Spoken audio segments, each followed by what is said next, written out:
Hey guys, it's Mel. I just wanted to share with you a card I completed. I got a few cards I got to make today, as I said in the previous video. But this is just a card for another YouTube friend. It's like a thinking of you card. This is what it is, and I used my, where is she? And what is the name of her? This is Because You're Special by Pure Innocence, and this is, can you see her there? That's her there. And I didn't use the sentiments on there. I used this Thinking of You sentiment from this stamp set, which is, let me see, this is by SP Stamp Company. And the only reason I use this one is because it fit in my Stampin' Up! Scallop punch down here. The other one, the one that came with this that says Thinking of You, fit in there, but it it looked like I was jamming it in there, so I had to redo that. And the paper I used is from, let me see if I have the paper pack. If you guys see how when I make stuff, the mess I make. All right, I don't have that there, but the paper that I chose had, that is the same one I paper pieced her with, and I did the spellbinder in the background.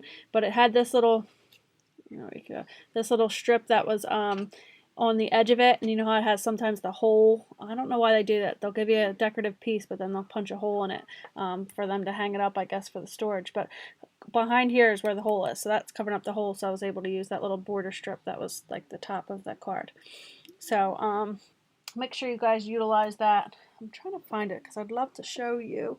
And then I just did, let me see, and here's another tip for the spellbinder. I used this one.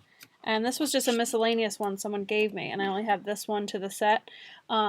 So the circle on the inside of this die was a little too small. Like, it just made it, but I really wanted to use it.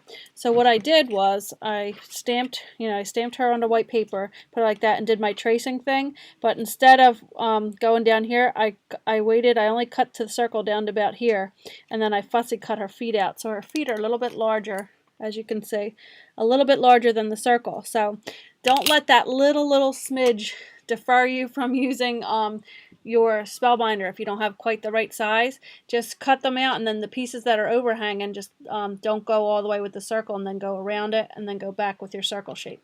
So I was able to make it work. So just another tip for spellbinder users, if you don't have that many, that'll help them go a lot further in the sizes, because you get so mad you have an image and maybe just a little foot, it's just not quite, so that's what I did with that. And then I punched this out and did the Thinking of You, and I colored her hair like pretty light red, and I paper pieced her dress and just colored in her flowers, and I paper pieced her shoes, and the rest were done with Copic markers.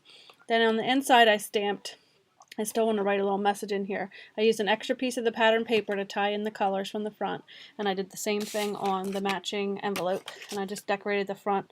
I still have to put her mailing address on there. I decorated the front of the envelope to kind of match with the card, and a little craft envelope. And then on the inside, I used my new stamp that I showed you guys. It says, "The best thing about the future is that it only comes one day at a time." And then I just signed my name there at the bottom. So I want to still write a note in there. And then on the back, I just did my Handmade by Melissa. So I just want to share that card with you. I have a lot more cards to make. I have some birthday cards and things like that. So as I do them, I'll post a video. And I hope you guys are having a nice Saturday. Bye.